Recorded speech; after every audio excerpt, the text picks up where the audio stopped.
based on the conversation we were speaking on earlier, I think he can lay some framework for like literally like how we can go into increments with the solution. Absolutely. So we're gonna delve in a little bit deeper with this. Dr. Umar Johnson, are you on the phone right now? Yes. Good morning, family. Good morning. Great morning, Dr. Umar Johnson. How you doing, my brother? All is well. Glad to be with you. Yes.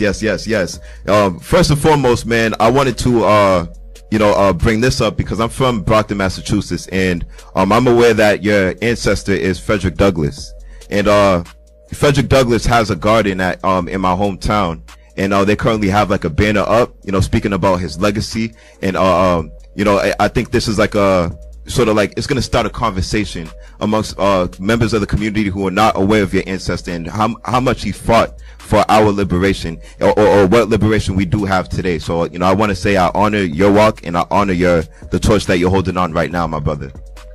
Thank you. I appreciate that. Yes. So Dr. Umar Johnson, first and foremost, I wanted to ask you a question because in this room right now we have youth that are in the building that they're willing to learn more about themselves, at an age that is a lot earlier than me personally, to be honest. And I wanted to speak about the educational aspect of how how the youth are currently being taught by a Eurocentric system. You're coming in to build an academy. You're looking for support. You're looking for supporters and donations. I just wanted to lay it out for the people out there to let them know what your idealisms are and what your system will look like, for your academy, Dr. Umar. Yes, sir.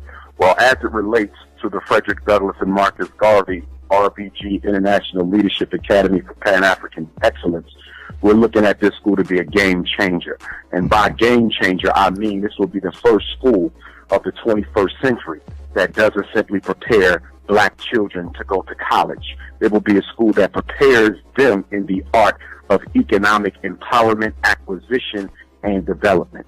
We have over 2 million African Americans in this country with bachelor's and master's and doctorate degrees who cannot find employment. Because the other part of that college equation is after you graduate, no matter how well you graduated, you still have to find employment. Well, yes. We want to transition from employment to entrepreneurship, and not just entrepreneurship in the areas that we studied in college, but we actually want to transition to entrepreneurship in areas that are not taught in college. I heard y'all speaking a little earlier about real estate. Well, we will be teaching the principles of real estate to our high school students. We will also be teaching the principles of stock market investing to our young folks. Yes. Each one of them will have their own penny stock account, and they will be trading on penny stock so they can get acquainted with the system. We will also be talking about international investments, insurance, business plan writing, a lot of subjects that should be taught in high school and are not. And why not? The reason they're not is because the Rockefeller family created their own personal board of education to supervise the curriculum in America's schools, to control the textbooks that get accepted in America's schools. And to make a long story short, the reason why the Rockefeller Board of Education was brought into existence was to make sure that children would never be taught the science of large-scale economic enterprise to guarantee that the ruling families would always be in control. Wow. This is very deep because like through my experience in high school and I can attest to many of the listeners and those who are in the room with us right now, going through that experience, it's just like a lack of knowledge of self, literally, when it comes to the history, when it comes to the passion behind teaching, I feel like it's very important to, convince the students that, this is something you should be passionate about, and I believe that there's like a huge disconnect when it comes to teachers to the students. So, for this academy, I wanted to ask you, because this is sort of like a idealism that we can implant, ideally, into the public school system and also the charter school system. But what is the idea of a very engaging teacher who is willing to literally break it down within this small period of time that they have with the students every single day? Like how would that look? Well, within my paradigm, education can pretty much look the same no matter what the school is. Children do need to be able to sit at a desk and receive instruction the same way we sit at church or sit at a seminar to receive instruction. So that is not totally European. The first universities built on earth were built by African people, and students were expected to sit and learn. But the other part of that equation is that you should not be expecting students, especially boys going through puberty, to sit for 7 hours straight. That's the problem. In fact, in psychology, there's a social learning theory that tells you specifically that children learn better when they're interacting and learning with each other, as opposed to this every child for themselves mentality, which does grow out of Eurocentric thought. So I am of the opinion that boys should not spend the whole day sitting still, nor should the young ladies, but they should be given an opportunity for hands-on instruction. 70 years ago, you had an opportunity for hands-on instruction. You spent the morning taking care of your academic subjects, and you spent the afternoon taking care of your industrial building trade subjects. So after lunch, it would be auto shop. After lunch, it would be carpentry. After lunch, it would be plumbing. After lunch, it would be cosmetology. It would be woodworking. It would be masonry. But back in the 1970s, the United States government began to de-industrialize the inner city high schools. They took out the auto. They took out the carpentry. They took out the electric. They took out the plumbing. And they did that on purpose to make sure black males would not learn the skills that pay the bill. And beginning in the 80s, when they started mass incarcerating black men, they start going into our high schools and lying to every black child in the community, telling them that you have to go to college in order to be a success. Top 1% richest people in the world never go to college and don't even get out of their bed to earn their income. Wow. You know, you're speaking to like an idealism that exists in many households, you know, where you know, after high school you go to college. Like it's like a linear idealism. It's a rite of passage. We've made it a part of culture. We've made going to college a part of culture. And what we fail to realize is colleges are businesses. They are businesses. And businesses are all about what? Relationship. So the colleges, which is a business, has a relationship with another business known as banks, which has a relationship with another business known as government, that has a relationship with another business known as debt collection agencies. So they get the government to make it easy for you to qualify for the student loan, the home loan, the car loan, but we're going to stay with the student loan. The college accepts you into that. It is the bank that's giving you the line of credit, and right after you graduate, it's the creditors that are trying to collect on you before you even found a job. You get your first student loan bill the day after graduation. So this whole thing is a hustle. Higher education is a hustle. But let me clarify, because you have youth in the building. Am I saying that none of our youth should go to college? Absolutely not. Certain professions require a collegiate education. I am a psychologist and an educator. You cannot become either without a college degree. Engineering, law, medicine, pharmacy, social work, nursing, the list goes on. You cannot practice without college credentials. But the clarity is we should not be sending children to college who don't want to be there, because I'm coming across too many young folks who are simply there because they were told to go. They don't even want to be there. So they are accumulating lifelong debt by participating in a system that they never agreed to be a part of. Number two, children should only be sent to college if the parents know that they raised them with the self-discipline and self-control to be successful at college. Because a lot of our children drop out not because they can't do the work, but they don't have the work ethic and the discipline. Your mother isn't at college. Your father isn't at college. And if you don't wake up at 8 o'clock in the morning in Boston to go to your 8 o'clock class as a 12th grade senior, why is your mother spending $30,000 to send you down to Spelman or Clark? If you don't go to school in Boston, you ain't going to go to school in Atlanta. So we have to make common sense decisions. And the last and final piece is children should only go to college if they're committed to being the best in that particular chosen field. Because in America, there's no space for second place.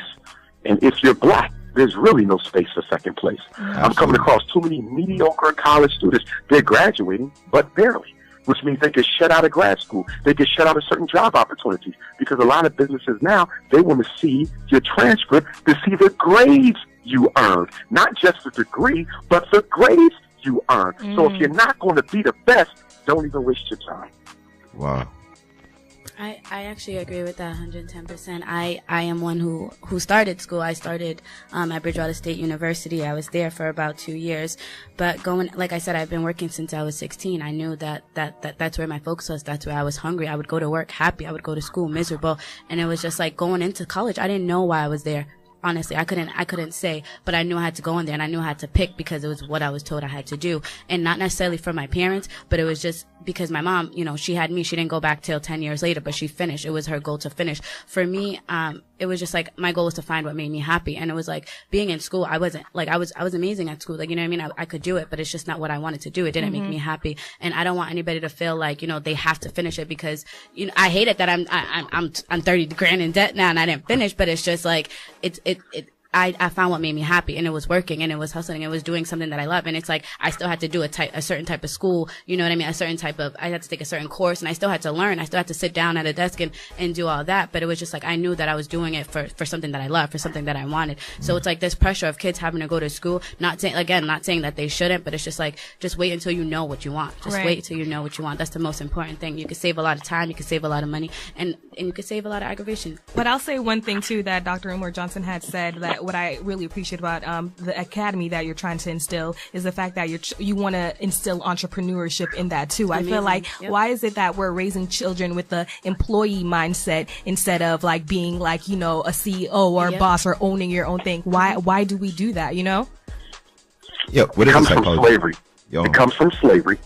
It comes from slavery. It comes from that dependency mindset on European power structure. That's slavery. In slavery, you had no choice. You were given no freedom. Everything you needed came from the power structure. Your food, your clothing, whatever you needed came from the power structure. Although slavery ended 152 years ago, we're still suffering from those psychological residuals of that period of our history. So black people are still dependent on the system for the things that they want. That safety net. It's that safety net. Black folks are not yet ready to cut that umbilical cord that connects us to white racism and has been in place for 400 years. What advice would you give to like millennials that are trying to make an impact right now? How do we change the dynamic? How do we change the system? What advice do you give to us to like go about making change? Well, number one, I'm a half step to say this. I am very cautious about sitting our young folks out to go and start their own businesses, which they must, not only without the proper education, but also without the proper commitment to the black community. See, ultimately, whatever we do should to some degree benefit our people.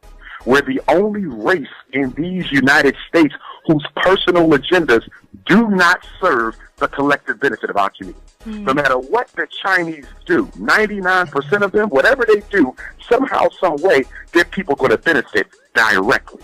Same thing with the Arabs, same thing with the European Jews, same thing with the Anglo-Saxon, same thing with the Mexican. It's going to benefit the collective, but we are so psychologically individualistic and self-hating that even if a black man or woman is successful, it often does not benefit the collective because our success nowhere in that business plan doesn't include any type of contribution to the community. We are a runaway people.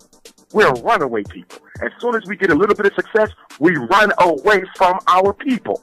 And so the first thing these young people have to be taught is loyalty to community, because they don't have that. Now, once they get that piece, then next up is when you're talking about entrepreneurship, three things that black businesses don't do a good job of. Number one, market research.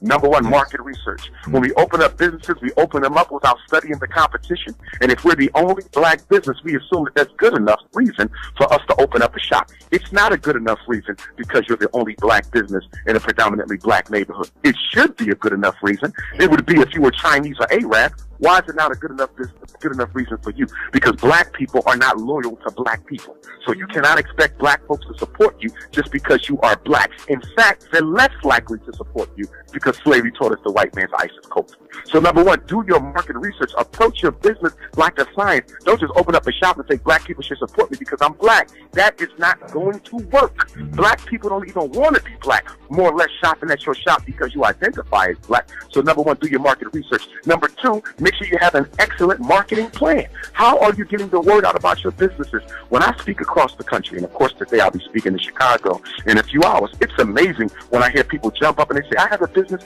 and nobody supports me. And then I ask everybody in the room by a show of hands, who ever heard of her business or his business?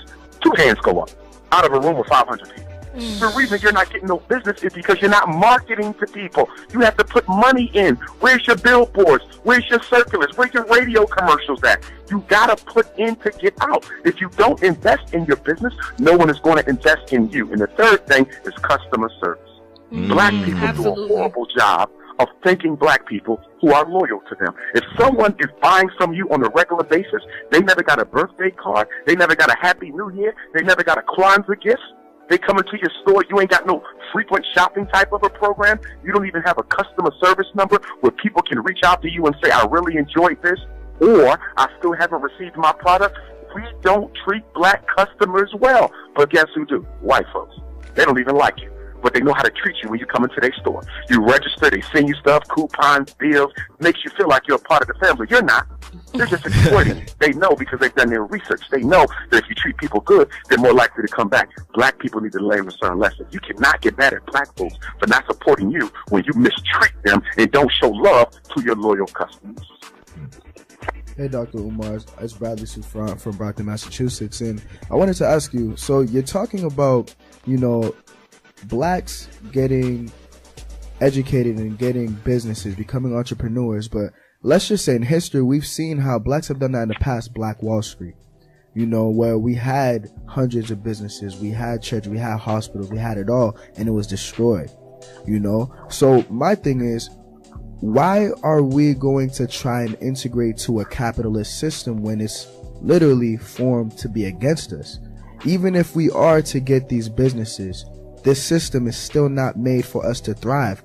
Don't you feel that we should integrate with the systems that are for us instead of trying to change a system that will never be for us? Okay.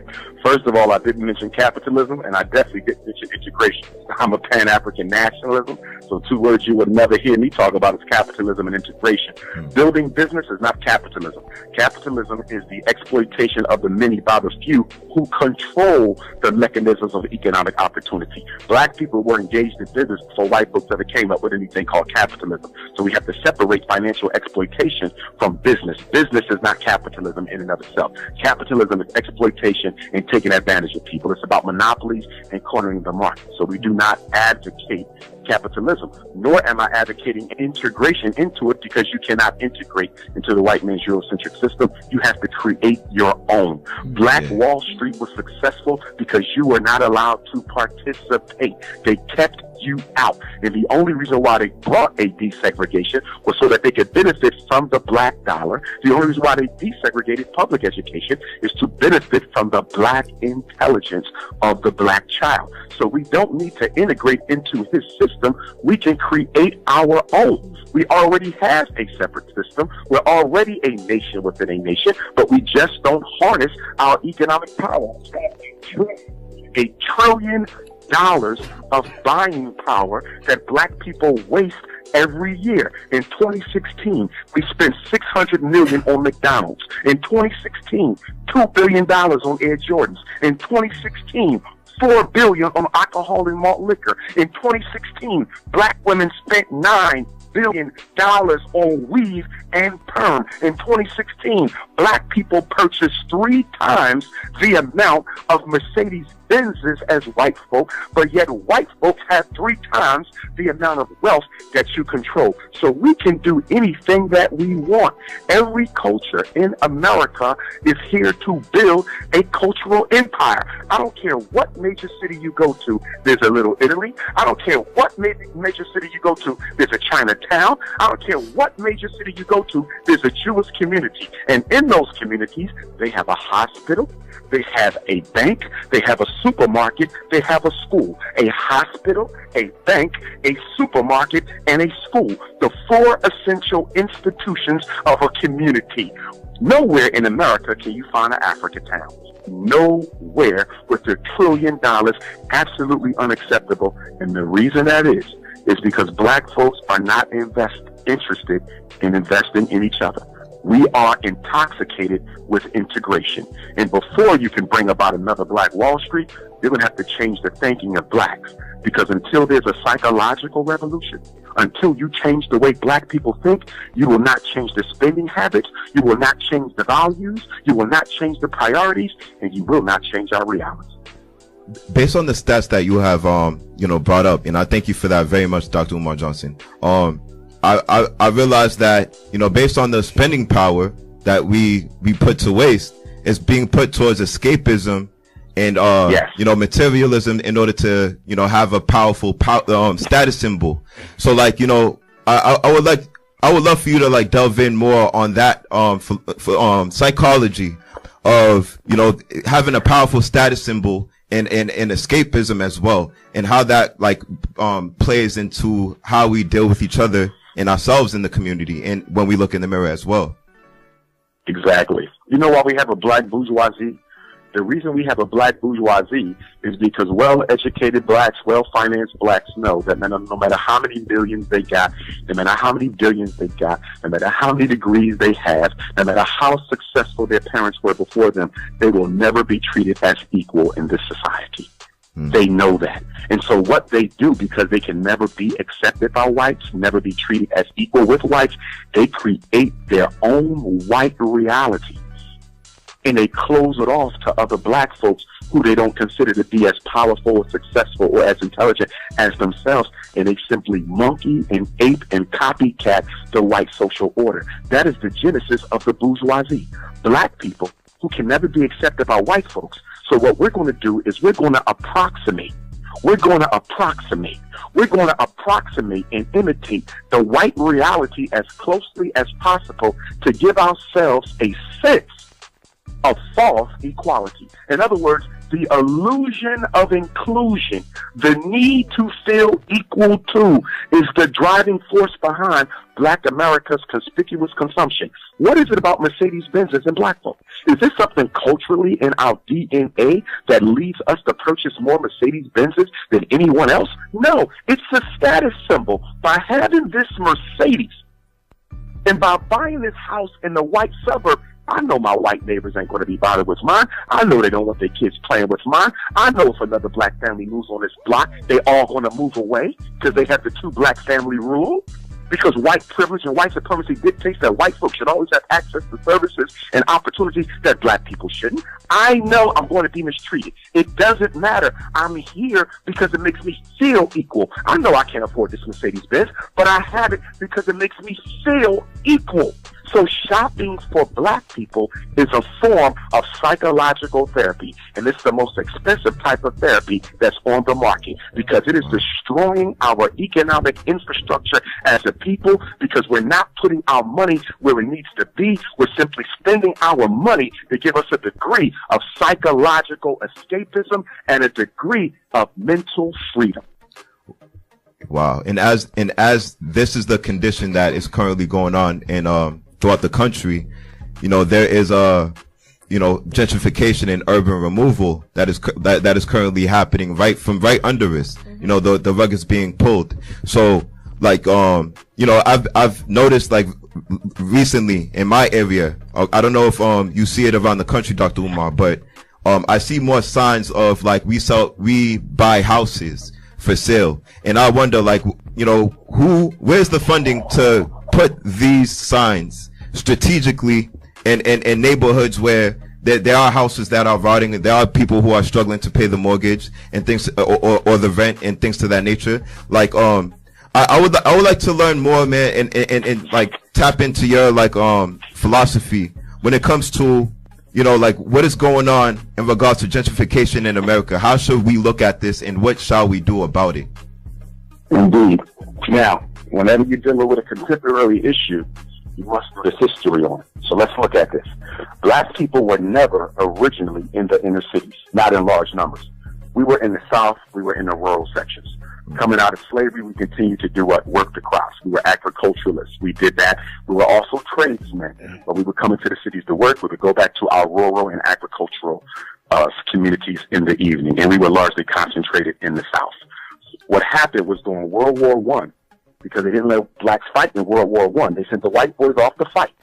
So they did what? Came down to the South and begged black folks to come up to the North to assume the jobs that were now vacant because the white men had to go fight a war for money and oil and resources. So we came up, we assumed the jobs. But the problem was when the war ended, they laid us off. They laid us off and gave the white boys the jobs back. They did the same thing in World War II. So the only reason why we're concentrated in Chicago and concentrated in Detroit and Philadelphia and all the major inner city areas in the Midwest and on the East Coast and even on the West Coast is because we were asked to come. And this is where white folks don't want to take responsibility for the quote-unquote ghetto, because the ghetto is not a black creation. The ghetto is a white creation. So when the white boys came back after the jobs, after prison and assumed the jobs, after the war and assumed the jobs, they laid us off.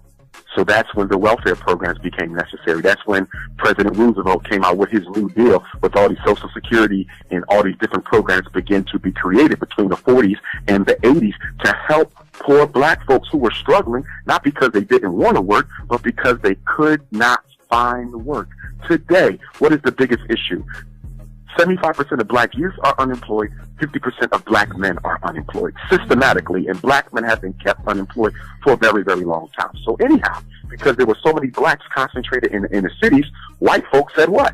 We're getting out of here. When they came back from the war, they said, y'all got all these black folks up here, okay? Y'all had to give them our jobs, but we're back now. Send them back. They said, well, we can't send them back because they didn't move up here now. Well, guess what? Since you can't send them back to the South, then you know what you better do? You better send me out to the suburbs. And that's exactly what they did. The Federal Housing Authority, FHA, the same FHA y'all was talking about with Section 8, they created a program to give poor whites and working class whites low-interest federal loans that allowed them to move out to the white suburbs. Out there with doctors and lawyers. They could not afford it, but because the government stepped in and gave them white privilege, they were able to move out the ghetto, and that's how we got trapped in the ghetto. Now, when black folks tried to get the same loans to out to the suburbs, they said, of course, we can't do that because white folks don't want you out there. White folks don't want you out there. We didn't bring you up here to help you move into the suburbs. We brought you up here to just use you for the work. And so when we tried to buy up the ghettos where we live, guess what they said? They ran lines and said, we don't give out loans in this area because it's too depressed and we don't think it's worth investing in. That was a setup. You know why they didn't let you buy up Detroit and Chicago and Philadelphia? Because they knew the white folks would be coming back. The only reason why white folks ran to the suburbs is to get away from you. Now, here's where we messed up. The black bourgeoisie, instead of buying up the black community so we could control it and prevent gentrification, we never bought it up. We started chasing white folks because we so in love with white folks. So guess what we started doing? So when we graduated from college, what do? Get a mortgage in the suburbs. So white folks is like, damn, there's nowhere I can go where black folks ain't going to follow me because we are in love with white folks. So guess what they decided? In 1990, during Bill Clinton era, and it intensified in 2000 with Bush, they said, we going back home. We going to take back our inner cities. We should have never gave them up.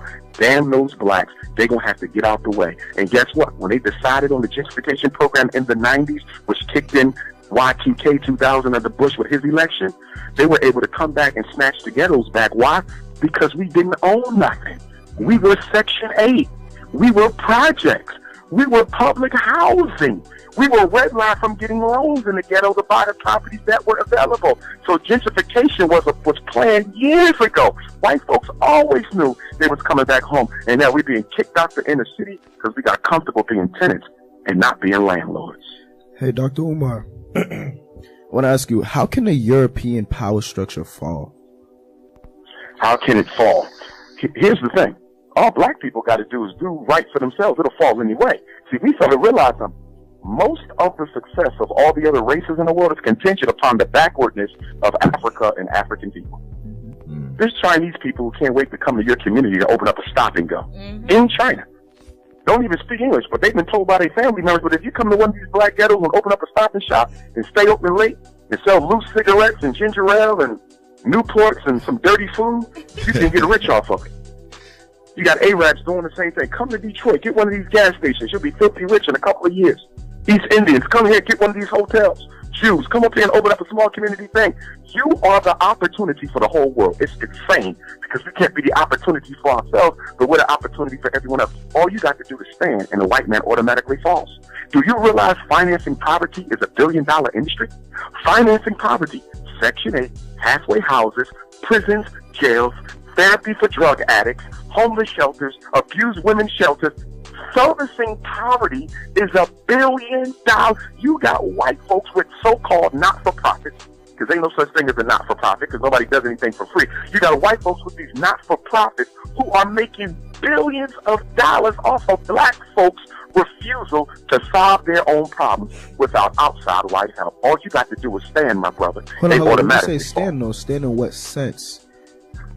Because there's when you say stand, it could be interpreted in different ways. I want you to say that again. I didn't hear you.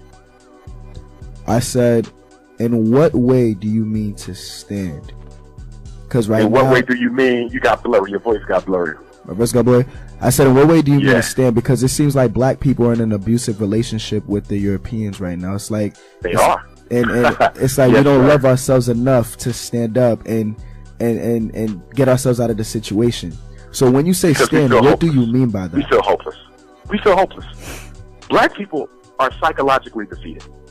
We're psychologically defeated. The average black person, I don't care if he's a hotepper, an integrationist, a nationalist, a Moor, a Hebrew, Nation of Islam, God and Earth, Bible-toting Christian, Sunni Muslim, Jehovah's Witness, I don't care what he is. 99% of all black folks are psychologically defeated, which means we do not believe it's possible to build ourselves up and come out under this mess. And what do people do when the boat is sinking?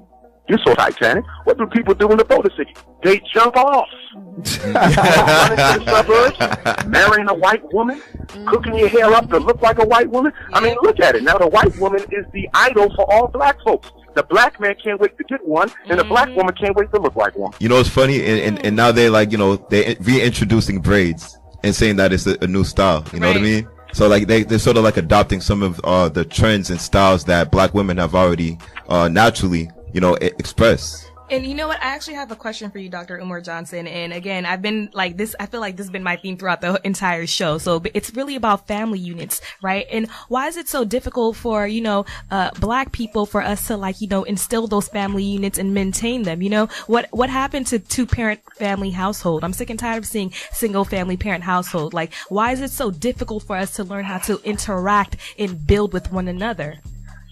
Powerful question. Couple variables that got to be considered when you're talking about the breakdown of the black family. Number one, and these are not in order of priority, I'm just giving them to you. I'm going to give you 5 quick ones. Number one, the rampant expansion and support of the LGBT movement in the black community. Black people are contradictory and hypocritical. You cannot claim you want to see two-parent families on the one hand, and then on the other hand, support same-sex relationships. You cannot build family when you have same-sex relationships because 2 women nor 2 men can have a child. And this is an issue that we don't want to talk about. The same woman who will say, I can't find a good black man, will be running around hanging out with 10 gay ones at the same time. And then say, I don't want my son. I'll put it on the table. Yo, go ahead, talk that talk. I'll put it on the table. So there's no, listen, the black woman has the least amount of opportunity of getting married in this country. Only 25% of black women will ever get married, and half of them won't stay married. So if you want to build strong, legitimate black families, we got to get our sisters married. How the hell are you going to get our sisters married when you're pushing a lifestyle that's going to do what? Recruit more black boys into the homosexual movement. You cannot be for strong two-parent families and be for LBGT, because black LBGT is the cancer of the nuclear black family. So that's number one. Number two, you cannot separate economics from marriage. Marriage is a business contract. And the reason why black men were married from slavery up until the 70s. In slavery, we were married. After slavery, we were married up until the 70s. What happened in the 70s? We just talked about it earlier. In the 70s, that's when the mass unemployment and layoffs of black men started taking place. That's when they deindustrialized the high schools, started sending everybody to prison. When did we get special ed? Special education was created in 1975. It kicked in 1980. When did we get ADD and psychiatric meds? 1980. They engineered this. The reason the decline of the black family began in the 80s because the decline in black male employment began in the 80s. No man is looking to get married if he cannot take care of his family, because the main responsibility of a man is to what? Provide and protect. He can protect. He don't need a job to protect, but he needs to provide. And then America came with the third weapon of mass destruction. They deliberately started over-educating and over-employing black women and under-educating and under-employing black men. So now you're upsetting the apple cart, because the black woman is the only woman in America who out-earns and out-educates her man. You're the only one in the country. And so then you propagate to the black woman that the reason why the black man is unemployed is because he's a lazy, shiftless, irresponsible Negro. And a lot of successful black women have bought into that mentality. A lot of them have their own personal histories of abuse by black men, physical, sexual, emotional, okay? And so that mindset works against us building, because you have a sister, and this is only a few, it's not all, okay? But you got a lot of educated sisters who say, I don't need no man. What the hell I need a man for? I'm coming across young sisters on the college campus. Dr. Umar, I ain't need no husband. I'm going to go to one of the egg banks and get me some sperm and have my own. It's nonsense. They have convinced a lot of black women that they don't need men. Then you got this feminist movement that's pushing undercover lesbianism. Black women falling for that. And then you got a lot of black men who are so insecure that they can't tolerate a sister who makes more money or has more education. You got a lot of black men who want to relegate black women to a sexist role of making babies and cooking my food. The black woman is beyond that at this point. Right. She wants her own business and her own career, and she should be able to have that without you feeling like she's taken away from your manhood. Absolutely. So we got psychological disabilities on the man's side, we got psychological disabilities on the woman's side, and it all started with the black man's inability to find work, which was a product of the mass incarceration culture that began in the 80s. Whenever we talk about the decline of black marriage, we never tie it to the economic reality. Black women want to get married, start standing up for black men. Black women should have went to Barack Obama. Let me tell you something that would have been possible. Black women should have went to Barack Obama while he was in office and said, excuse me, Mr. President, our men don't have jobs. And we know that they're not going to be looking to marry us unless they feel like they can be men. We need you to do something to get these brothers some jobs. If black women would have done that, Obama would have had to act. You want to know why? Because black women voted for Obama more than any other constituency in America. Y'all could have used that. Y'all could have used that to get these brothers employed and get y'all some husbands. But unfortunately, but my issue though, I feel like everybody, the elders, the bourgeois, the men, the youth, instead of holding Obama accountable, we fell in love with him. And that's why he took everything our ancestors fought for, every civil rights bill, every voting rights act, every single piece of legislation that benefited black folks in the past 100 years. Your black president gave it to gays, women, and illegal immigrants. And now we in the Trump era. We worse off than we started in the Obama era. Stop falling in love with politicians and hold them accountable. But here's my issue. I feel like as black women, we've been doing that for like years, supporting our black men and protecting them. But I don't feel like they've really been doing the same for us. At least not like, well, I'm not going to say all of them, but just a certain percentage, you know, so it gets a little difficult, you know, especially when you're trying to build with a man or trying to bond with a man. It's hard when they're in that savage mentality. You know what I mean? There's just like, oh, how many women can I get with? You know, I feel like men are not really, their mentality is not the same. They're not about building anymore. That's my issue, especially when, okay, regardless of whether I have all these degrees, but I'm legit here trying to level up with you, trying to help you grow, but you don't want my help. And it seems like when you do make it, you know, who do you head to? Oh, I'm gonna marry a white woman. I'm gonna marry a foreign girl. It's all about foreign. How about us black women? When is our opportunity to be valued? When are we gonna get celebrated? When are we gonna get honored? You know what I mean? So that's my issue. Why can't we be on the same and I agree with you, but I would also say it goes both ways. I would say brothers are re-victimizing sisters, and sisters are re-victimizing brothers. There is no trust, but it all goes back to the decade of the 70s and the 80s. That mass unemployment culture, that mass drug culture, and that teenage pregnancy culture. That teenage pregnancy culture began in the 70s.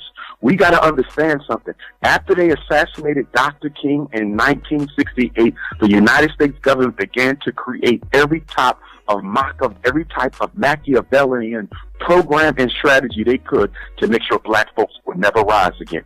Special ed was part of that. Homosexuality was part of that. Abortion was part of that. Abortion goes back to the 20s, but it was intensified in the 70s and the 80s with the advent of family planning and bringing sex education into the schools. So we have to look at how this whole thing we dealing with, y'all, it was strategized, not in the black community, but it was strategized for the black community. Can we overcome it?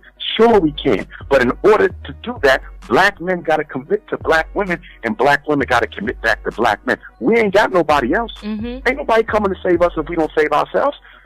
The black man is the only man the black woman got, and the black woman is the only woman the black man has. And we need to understand that. A house divided cannot stand. And right now, yo, we don't look good as a race. We are losing, and we are losing bad, and a lot of it is our fault, because although the white man comes up with these things, we got the power and the resources to solve them. Look, I'm a school psychologist. Y'all know I work in the schools, evaluating for special ed, fighting to keep black kids out of special ed, off meds, and away from ADHD evaluations. And you know what's so sad about this fight? And I gave y'all the spending quotes on what we spend on, hair and sneaks and all this other stuff. Right. We have the money to give every black child in America the type of education they need. Black America should have its own school district. Why don't we? Because our priorities are not in order. We can talk about how the schools don't like black kids all day long, but you know what the truth is? The truth is we don't like them too much more ourselves. That's so true. That's so true, because it seems like, for example, like just from what I've seen in schools when I was growing up, whatever, like all the kids who had behavioral problems, they're so quick to send them out, like, leave my classroom. Like, why aren't we digging further? We don't know what's going on in their family background, their family situation. We don't know what's causing all this, but we're so quick to just kind of, push them away instead of like wanting to assist them, why instead of like, why are we sending them to detention instead of some, like, I guess some sort of like alternative, like, I guess a meditation session or something, I'm in Chicago. 7 kids were killed. Excuse me, not 7 children. 7 people were murdered, I believe, the day before yesterday. That's the most people that had died in a single day in quite some time here in Chicago. Wow. When you talk about the causes of violence, black on black, do you realize there used to be Italian on Italian? There used to be poor Jew on poor Jew. There used to be poor Irish on poor Irish. We're not the first men to engage in fratricide. Whenever you take away a man's ability to earn a decent living and take care of his family, you deal with fratricide. You got black boys who are homeless, black boys who are fatherless, black boys whose mothers don't even want them. You got black boys who are sexually abused, physically abused, academically abused at school. This is pain. This black on black crime is the manifestation of hurt, disappointment, abuse, abandonment. I know what the causes of this is, but all you hear Donald Trump talk about, all you hear Rahm Emanuel talk about, all you hear the mayor of any city talk about is how we need to control behavior of black males. Send in the National Guard. Send in the Army. You know why, y'all? Because they don't want to deal with the causes. Because guess what? They are the cause. That's why the government never says, let's sit down and talk about why black men are killed. Have you ever heard that on CNN? Did it ever come out of Don Lemon's mouth? Did Wolf Blitzer ever utter that?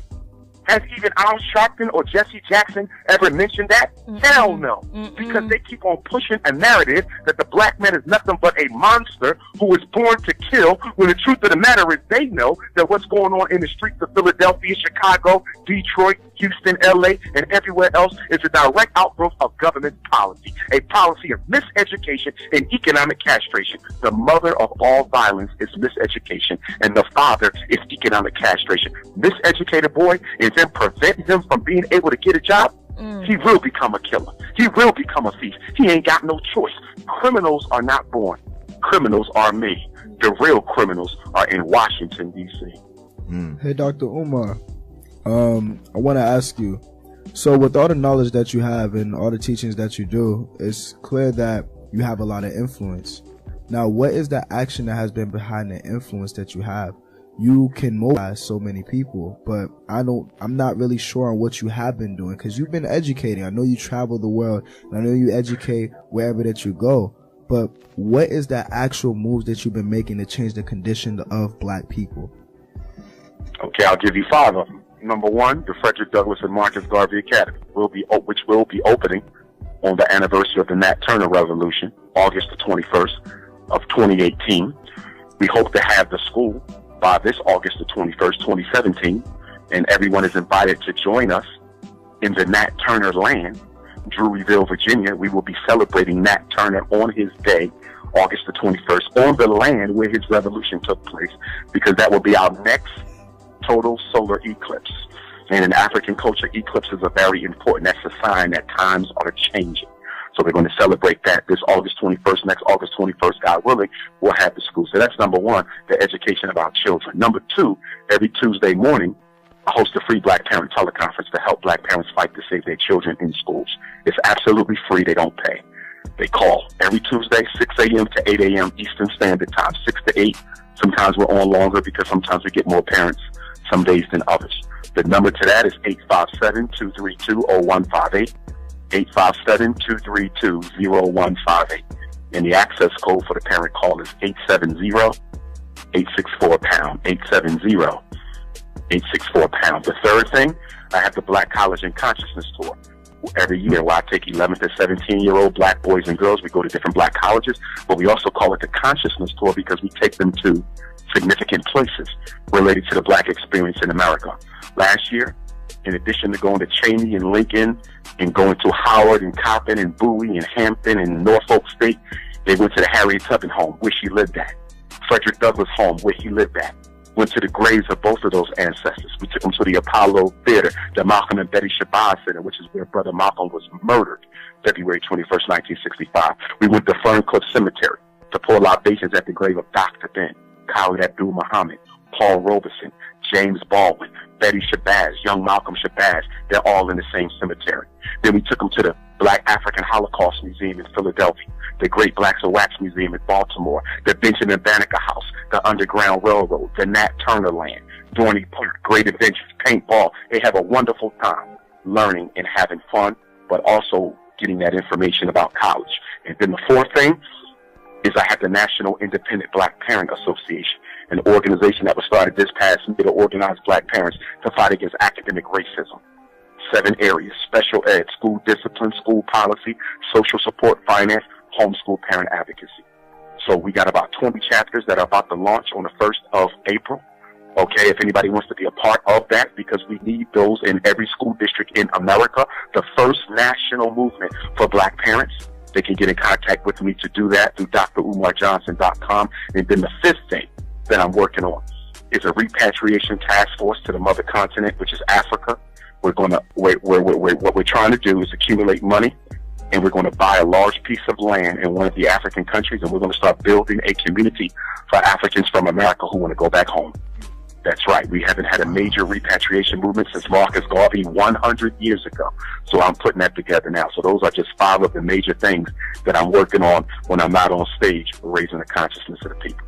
No, I see. I definitely see. I feel as if one of the ways that we're going to change the reality of Black America is by creating a political culture, a culture that's solely geared towards changing the political reality of America when it comes to Black America.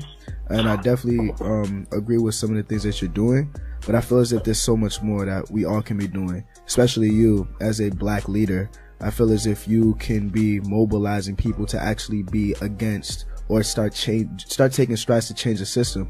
I like how you're educating, you're exposing the youth to so many different things, but you need to I feel as if one of the things that you need to do is expose them to their reality, and then expose them to ways that they can change it. Not ways that they can integrate within it, but ways that they can change it by mobilizing. You cannot change the system. You either destroy them or you create the system. And then if that's the case, then you need to teach them to do that, because we are not going to move forward as Black people if we continuously stay within a system that's there to destroy us. If destroying it is what needs to be done, then that's what needs to be taught. And it might not happen now, but it might happen in 100 years. Build our own system. We don't need to destroy white supremacy, as I said earlier. All you have to do is do what you need to do as a people to create your own cultural empire, and white supremacy will automatically fall. But brother, how will that work when we've tried in the past and it has gotten infiltrated by the FBI? It was not done from a pan-Africanist platform. You have to have international allies in order to build up anything successful without it being torn down. The reason why Black Wall Street in Tulsa, in Rosewood, in Charleston, in Wilmington, and all the other Durham, North Carolina, the reason why they failed, they had no international allies. Why did Fidel in Cuba survive America?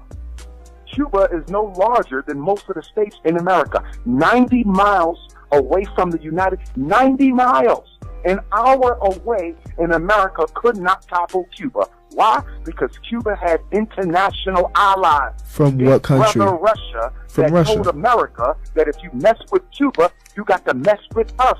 We have to start thinking like a nation. The problem is our politics is not based on international affairs.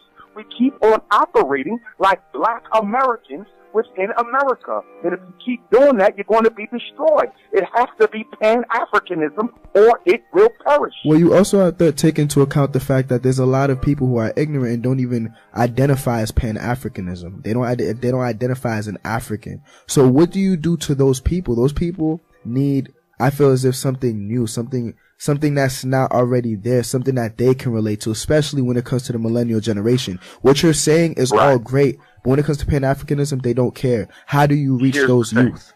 Here's the thing, and this is important for you all as young people to understand this now. Our revolution, like no other revolution, like all other revolutions, will not be a utopia. It will not be a utopia. When those white racists met in Philadelphia to build that United States Constitution and create this country, they fought, they shot each other, people got beat with canes. It was a bloody affair creating the United States Constitution. It was not utopic. Some people had to be disinvited. Some people had to fight outside, and people were killed in duels during that process. So we need to understand that everybody not coming along for the struggle, brother. Find the people who care. The ones who don't, leave them. Whenever I go to a city, I'm in Chicago today, one of my favorite places to come, okay? I'm going to be looking for people who have the heart and the commitment to help Black folks. A lot of the folks who are going to come out today, they want to hear the message, but they don't want to be a part of the movement. So you got to find the people who care enough. Most Black people are psychological casualties of this war. You have physical casualties, people who die, and you have psychological casualties, people whose minds have died. The average Black person will fight you more for trying to get them away from white folks than they would ever fight white folks on your behalf. So find the people who matter. I am not on a crusade to change how every Black person thinks. I'm on a crusade to find those who are salvageable and ready to make moves that are critically relevant. And only amongst those am I trying to change mindset. I'm a therapist. When someone comes to me for therapy, you know what my first responsibility is? To evaluate and determine who wants change and who does not. Because if you ain't ready to change, if you ain't ready to stop drinking that alcohol, what you coming to see me for? What you paying me for when you ain't ready to change? I can't fix you. I'm only your guide to help you fix yourself. It's the same thing with the Black Revolution. Find those who are ready. But if you're going to spend your life trying to convince people that what they're doing is wrong, you will be spending the rest of your life doing that. I would argue that this generation of Blacks, us collectively, not just the youth, the whole Black America today, this generation of Black folks is the worst generation we've had in this country. It is the absolute worst. We're selfish. We're scared of white folks. We want to imitate white folks. We still praying to a white Jesus. We don't want to invest in Black folks. We don't have no infrastructure. Everybody's off for themselves. We are psychologically, although we're economically the richest, although we're educationally the most elite of any group of Blacks that America has produced, psychologically we're the most devastated. I don't have a lot of faith in the adults. That's why I'm building the school, to make that generation of young Black revolutionaries a whole movement. Could you imagine if you had 500 Black children who are all on the same page as to what it is we need to do? Well, that's our problem. We don't have any commonality of purpose. Put 10 black folks in the room. They're going to argue all day over what needs to be done. Half of them still in love with white folks, so they don't want to hear nothing about that. Another 3 of them are Christ out on white Jesus, and they believe we ain't got to do nothing but wait for Jesus to come. Another one going to be crazy off of Muhammad and Islam, and so if everybody become a Muslim, we'll solve our problems. And only one person in that room will have the political and economic vision to know what we need to do. With all due respect, Dr. Umar, with all due respect, I disagree. Only because I am around a lot of black, and what we talk about, we're about change. Every single person, they see the reality. You ask a black person now, if you come up north to Brockton, which you definitely should, you should come build with us and get to know the youth out here, and not even just the youth, but the community, because we're really progressive. But in Boston, in Brockton, in Randolph, around our area, you see a lot of young black folks not only taking it upon themselves to learn about their history, but they're speaking up in classes. They're not taking the bull that the teacher's teaching them. They're out here really trying to make changes. They're being progressive. They're gaining the knowledge. They're respecting their women. I don't think we're the West generation. I think we're the generation that's going to make the change for the future. I think we are the hope of the future. And I feel as if more elders like you need to find ways to have a better, a more positive view on the future when it comes to us being a part of the change. Because this is the problem that we have. We have elders who doubt our ability to do for self and to continue the revolution that was already left down for us from Malcolm and Martin, from the Black Panthers. The elders don't have faith that we can continue it. And you need to have faith, because we need to continue it. If we don't, who will? Let me say this. As a Pan-African nationalist, I have complete faith in us as a people to fix this problem. But where I'm going to differ with you and others is on how that gets done. I'm not alien to Boston. I was just there a few months ago. I know the community rather well. And in every community, whether it's Boston or not, you have a black bourgeoisie, and you have a lot of black youth who are waiting to be drafted by that bourgeoisie. So I'm very honest and straightforward about the way things are. Can we change it? Sure. Your job as a young brother, a young leader, is to change the minds of your generation. That's what your job is. My job, okay, is to continue on the path that I'm on, which is very critical, which is creating that alternative independent educational movement for the youth. As Dr. John Henry Clark said, one of our master teachers who's now an elder and was a great friend and tutor of Malcolm X, okay, we need a revolutionary generation of black youth who have been properly raised, properly socialized, and properly trained, okay? I work with youth all the time. In fact, I probably have the largest youth support base of any scholar in America. I don't think there's another scholar who has more youth that come out and support than that audience today. 75% is probably going to be youth, because that's the relationship I have with those under the age of 25 and even younger than that. But the truth of the matter is, psychologically, I am a realist, and I know the mindset of black folks, young or old, is we are in love with white people. We are in love with integration. We are in love with multiculturalism. We are in love with the LGBT movement. We are in love with anything but ourselves.